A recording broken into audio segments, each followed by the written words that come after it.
strekkið á spottanum, strákar. Viðbúnir og byrja. Taka á þessu. Já. Hvað í gangi?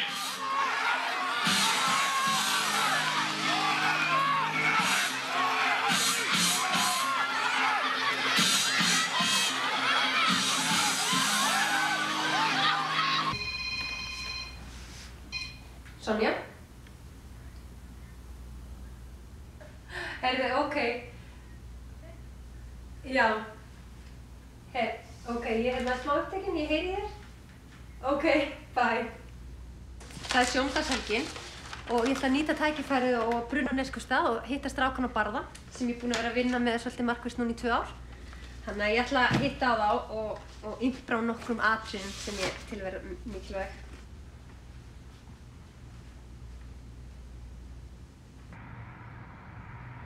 Það sem felst í þessari vinnu er það að ég set mig í sambandi við allar útgerðir sem tryggja hjá Tryggingamiðstöðinni og býð þeim mína þjónustu sem fólgin í því að heilsuefla sjómennina eða áhafnir hvers og eins skip. Og ég geri það með því að ég byrja því að halda fyrirlestur fyrir alla áhöfnina, reyna svona efla heilsuvitundina og auðvitað eru forvarnir almennt líka alltaf hann inni, þannig að við erum bara, já, auka vitund fyrir forvörnum almennt. Sest held hennar fyrirlestur með áhöfninni fyrst. Það er bara svona aðeins til þess að opna umræðuna.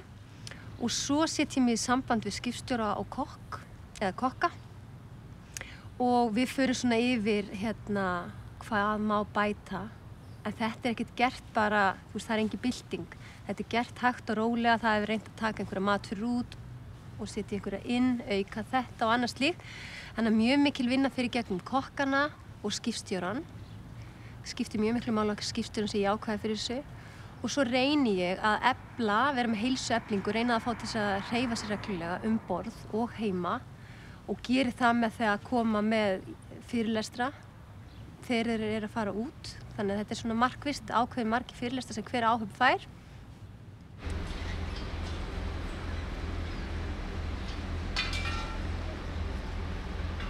Þeir eru ótrúlega svona hugmyndaríkir hjá Síldarvinnslunni. Þeir vildu efla bara heilsuvitund og öryggisvitund starfsmanna og þetta byrjaði bara með því að ég fær að halda fundi og fyrst bara almennt forvarnarmál, bara passið séu alltaf í línu, séu með hjálmana og allt þetta sé bara tryggt og hugsa þetta og fari eftir því sem eiga að fara eftir. Svo fórum við svolítið í það heitir svona vinnuvernd, hvernig beita sér af við verkið og annað slíkt. Og svo fyrir 2 árum þá kannski fórum við svona meira markvisst að vinna með kokknum, þannig að efla heilsuna, að kokkurinn fekk svona smá tilsögn um það hvað hann mætti taka út og hvernig hann mætti bæta við og laga og allt það. Því að því miður þá koma sjómenn ekkert rosalega vel út í svona heilsufarstjekkum heilt yfir. Þeir eru með mjög háan blóðþrýsting og hátt kólesteról og eru allt of þungir. Og þeir hafa farið í heilsufarsmælingar og geta séð þá árangurinn, hvort þeir sé að bæta sig og hvað er að gerast hjá þeim. Af því að það kannski, þetta er ekki þannig að þó ég komi um borð þá breytist eitthvað. Þetta verður að vera komið frá þeim, þeir verða að gera þetta og það verður að vera þeirra vilji. En ég allavega reyni að þetta poppar allt öðru hvoru upp í hausinn á þeim af því ég kem og við ræðum þetta, svo sendi ég tölvupúst til kokksins og við fær svona að fylgjast með kostalistanum, hvað er að kaupa inn og geta kannski svona aðeins haft áhrif á það ef þess þarf. Við teljum að það sem við erum að gera á Barða, það sé að skila sér og við sjáum það á veikindatölum að það er að snarminnka. Það eru þessi álagsmeiðsli sem hafa breyst og menn eru meðvitaðir hvað þeir eru að gera og við viljum bara halda áfram og halda þessu lifandi. Ég held að það sé best fyrir alla og ekki síst starfsmenn okkar að við vinnum skipulega að þessum hlutum. Af því að Hákon nefndi álagsmeiðsl, þar sem að menn eru kannski að bogra með þunga hluti. Þar höfum við fengið aðstoð við að hafa borð og vinnu aðstöðu þannig að þú sérst ekki að bogra og hlífir baki og mönnum eru kenndar vinnustellingar. Allt þetta dregur úr væntanlega úr svona álagsmeiðslum. Það gengur náttúrulega misjafnlega en lykilmaðurinn kokkurinn. Að það að matreiða hlutina rétt og girnilega. Salat ekki bara salat, sko. Það má sneiða það niður og ávexti með og ég hef bara heyrt svona jákvætt þessa breytingu. En auðvitað eru margir sem borða alls ekki grænmeti og þeim verður alls ekki breytt.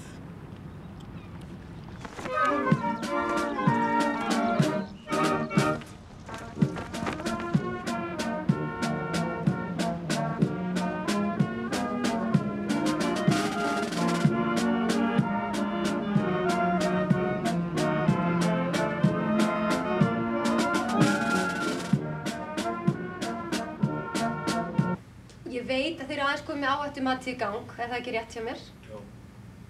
Öryggisnefnd, einhver öryggisnefnd? Jú. Ok, frábært, þannig það allt komið. Slysaskráningin alveg á fullu? Já. En næstum því slys? Það líka skráð. Ok. Og haldið að það gera eitthvað gagn? Já. Já, áklálega. Menn vita það alveg. Já. Við erum meðvituð það sem að gera svo svona. Frábært. Það eins og við segjum, þessi aukna öryggisvitund, hún allan til staðar. Það að vinna á fiskiskipum einkennist náttúrulega fullt af svona skorpum og það koma erfið tímar, eins og þið vitið, vondu veður eða mikið að gera og þá farið þið kannski verst með ykkur. Þá ég að tala þið kannski fara að flýta ykkur við störfin, fara að beygja ykkur niður aðeins að nota lærin, fara að speita bakjun illa, sofið minna og það kannski eitt sem langar pínu að ræða núna, bara sofið nóg. Þið á mikið í tölvunni? Þið eruð búið með vaktina, hvílið ykkur. Ég vil fá hreinskilissvör. Já, ég er svöður. Ok. Og annað, hafið þetta allan í huga, þetta og líka það að taka tölvuna með upp í koju, ekki sofna með hana þar. Það 2 dæmi núna nýleg, þar sem búið að bara muna svona litlu að kveikna í. Ég búinn að vera á sjó í, það akkurat 20 ár, 21 ár, 21 ár og svo. Þar ég búinn að vera,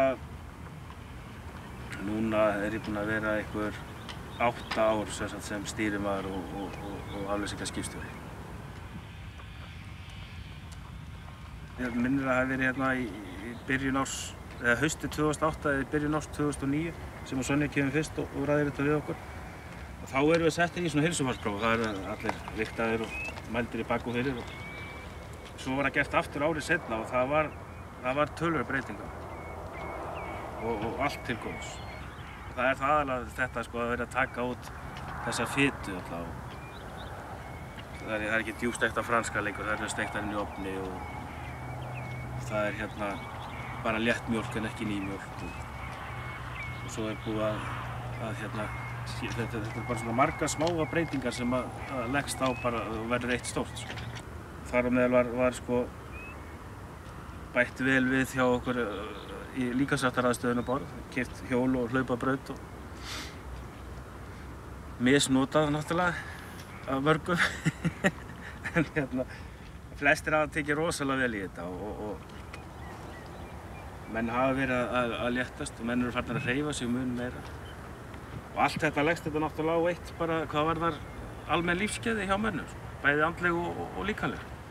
Jú, auðvitað náttúrulega heyrðist í einhverju sko, sem að vilja ekki breytingar sko. En hérna, menn ef við töluðum það sko, nokkrir eru að fá þess að djöfusins og franskar þetta væri ógeðslegt. Og það sem kannski pirrar mig pínlítið í þessari umræðu það að ef ég að tala reglulega hreyfingu eða mataræði, þá fer alltaf umræðan út í einhverja megrun. Ég vil að þið tileinkið ykkur ásamt hinum sjómönnunum að við erum að tala mataræði og hreyfinguna til þess að bæta heilsuna. Hjarta, það það sem við viljum stækka og gera tilbúið í slaginn. Ef við léttumst, þá það bónus. Þeir sem þurfa að léttast eitthvað mikið eiga náttúrulega að hafa það sem markmið. En númer 1, 2 og 3 eigið að hugsa þetta út frá þeim forsendum að bæta heilsuna. Ég búinn að vera út á sjó síðan, ætla að sé ekki 2000 eða 98. sem ég hef verið hérna hjá Síldarvinnslunni. Og svona rokka á milli, maður er búinn að prófa þetta allt svona. Ég til dæmis tók fyrir hérna á barðanum, ákvaði nú að hérna skildum hafa fiskivikuna ólögu. Og hérna, þar hafði ég fisk í 15 máltíðir í röð. Og hérna, þetta er frystidogari þannig að þú ert ekkert að fara að hlaupa neitt í sjoppuna sko og þú ert ekkert á leiðinni í land. Þannig að þetta var bara óumflýjanlegt. Þannig að hérna, það var keyrt á fisk hérna í 15 máltíðir eins og ég segi og menn náttúrulega ógulega ánægðir þegar að rann svo í laugardaginn og ég tilkynnti þeim að það voru hamborgarar. Þá lyftist nú heldur betur mórallinn á liðinu. Svo þegar ég kom upp og sá að það var lúðu og skötuselsburger, það var svona, hérna, kom svona smá bakslag í þetta. En hérna, þetta hvarf allt, sko. Þetta er svona pínu sálatengt. Ef þú fær gott að borða, dagurinn búinn að vera ömurlegur, þá hérna, getur náðu að lyfta andanum svona aðeins hjá mér. Keyra á aðeins svona í gang. Þetta er basicinn með eins og ávexti. Þú veist, koma ávextum í mannskapinn. Og þetta með grænmetið, gera þetta alvöru, bara gera þetta gott. Og svo náttúrulega eru menn, þetta eru fullorðnir menn. Og það hérna, þeir eru svona dyntóttir. Þannig að helst að skræla í þá, það væri þægilegast, sko. Þá gengur þetta niður, annars bara gengur það ekki. Og hérna, svo er það koktelsósan með pitsunni og burgernum og þessu. Ég tók til dæmis og ég gerði koktelsósuna bara úr súrmjólk. Og það kom engin athugasemd, sko. Ekki fyrr en ég var búinn að segja þeim að það væri súrmjólk, sko, þegar voru búnir. Það er svona komplexar og minna smjör, nota bara olíu í staðinn. Og hérna, og minnka svona kannski venjulegt hveiti, reyna að minnka sykur. Þessi litlu hlutir þetta telur þegar lengur er komið, sko. Og inn á milli er náttúrulega, svona eitt og eitt skot af einhverju svona, sem er kannski ekki alveg í réttum geira. En það er bara eitthvað sem þarf að vera. Þú getur ekki haldið uppi svona út á sjó, endalaust, það þarf að vera bara í stöðugu stríði. Og ég vil leggja áherslu á þrekþjálfunina út af hjartanu. Og þið eigið að auka þrekið númer 1, 2 og 3. Svo er allt hitt í plús, þið getur verið meiri líkur í kjörþyngd, lækka blóðþrýsting og kólesteról, gætið styrkt ofnæmiskerfi og það er meiri líkur á að þið fáið ekki sjúkdóma. Svo gleymist ótrúlega oft þessi depurð og kvíði, svefnin. Það batnar við reglulega hreyfingu og við megum ekki gleyma því. En þið, eins og ég og allir hinnir, við erum snillingar í að finna okkur afsakanir. Ég veit ekki hvort þið sjáu þetta, en við erum alltaf með afsakanir og þessi með afsökun fyrir því að hann hafi ekki tíma til að hreyfa sig hálftíma á dag og þá spyr læknirinn hvort hann hafi tíma til að vera dauður 24 tíma sólarhrings. Það er talað um 30 mínútur á dag. Það er 2,6% af sólarhringnum. Þið hafið tíma, en það er bara spurning hvort þið viljið hafa tíma. Það verið 19 ára held ég. Ég fer fyrst. Og en ég var náttúrulega búinn að vera á sjó mikið fyrir það. Bara pappa minn, sem er með trillu, litla trilluútgerð hérna. Plúsarnir eru náttúrulega að maður fær náttúrulega lengri frí. Þegar maður er heima, þá er maður heima.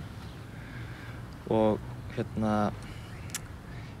og svo náttúrulega mínusinn á móti að þú ert lengur í burtu. Þetta er eins og hjá okkur yfirleitt svona 28 dagar. Það tekur ofta á, sko. Jafnvel ekki í sambandi. 27, held ég. 27. Og þetta eru náttúrulega allt saman frábærir strákar, sko. Ung áöfn. Mjög ung áöfn. Mikið af strákum bara svona á mínum aldri. Og yngri, ég er nú bara að verða gamall þarna, held ég. Okkur finnst við agalegir naglar. Já, menn hafa það reyndar orðið betra heldur en áður fyrr, sko. En, jú.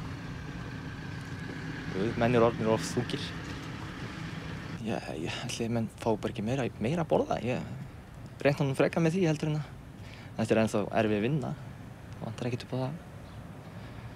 Þetta erfið vinna, en menn eru meira náttúrulega kjörir á sama stað. Það munar það. Menn þeir eru mikið að fara á þetta hjól. Það er mest notað. Það er náttúrulega aðalega út af hreyfingunni náttúrulega. Það er erfiðara að hlaupa á sjó heldur en í landi. Það er bara, það er nógu erfitt samt þó að maður sé ekki að standa ölduna líka, sko. En ég var í fiskivikunni. Þetta var frábært. Já, það voru náttúrulega nokkrir, sko, sem voru orðnir frekar þreyttir á þessu. Þetta var bara gaman, sko. Og rosalega flott gert hjá hann, vel borið fram. En rosalega var steikin líka góð á eftir. Og aðeins að pikka í náungan, ef hann að beita sér vitlaust, þá endilega, þú veist, hnippa í hann og segja ekki gera þetta svona, af því það á ekki að taka það neitt illa upp. Þeir bara hópur og heild. Allir eru hlekkur í keðjunni sem við viljum að standa sig vel. En í ákvæðinni og muniði að það býr miklu meiri seigl í ykkur en þið haldið. Þið getið miklu meira. Þannig hættið með þessar endalausu afsakanir og byrjið á einhverju.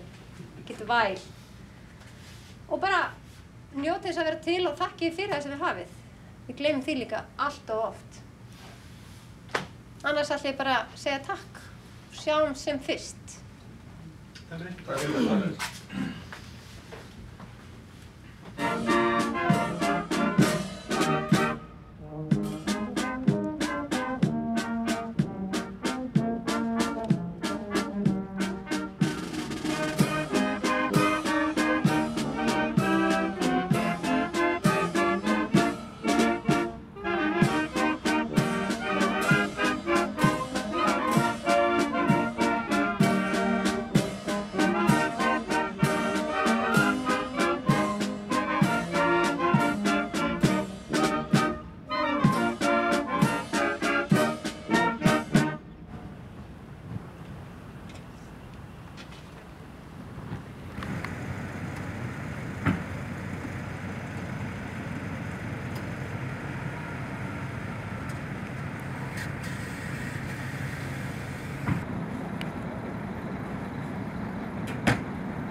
Kannski aðeins varðandi öryggismálin og forvarnir, þá er þetta auðvitað langhlaup. Þetta er eitthvað sem endar aldrei. Og svona áherslurnar þurfa að vera fyrst og fremst að halda umræðunni stöðugri og alltaf vakandi vinnustaðinn og hætturnar sem það leynast.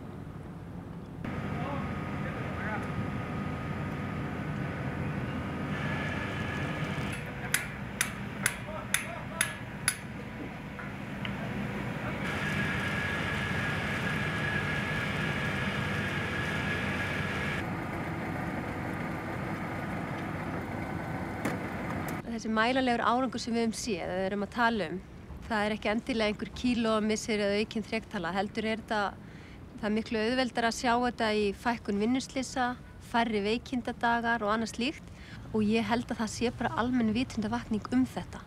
Sjómenn vita þetta skiptir gríðarlega miklu máli og þegar þeir fara að hugsa heilsuna, þá er það bara staðreynd að veikindum þau eru ekki eins algengt og ekki slys heldur. Þú ert betri í stakk búin að takast á við þessar hættur sem eru út á sjó. Þannig að ég segi að grunnurinn sé að hugsa vel sjálfan sig, hlúa að sér, þá eru minni líkur á eitthvað komið fyrir. Og þegar þú ert farin að hugsa betur sjálfan þig og þykir vænt sjálfan þig og hugsar eftir því, þá fyrir líka að hugsa umhverfið og varast hætturnar og fyrirbyggja. Og það er það sem þetta snýst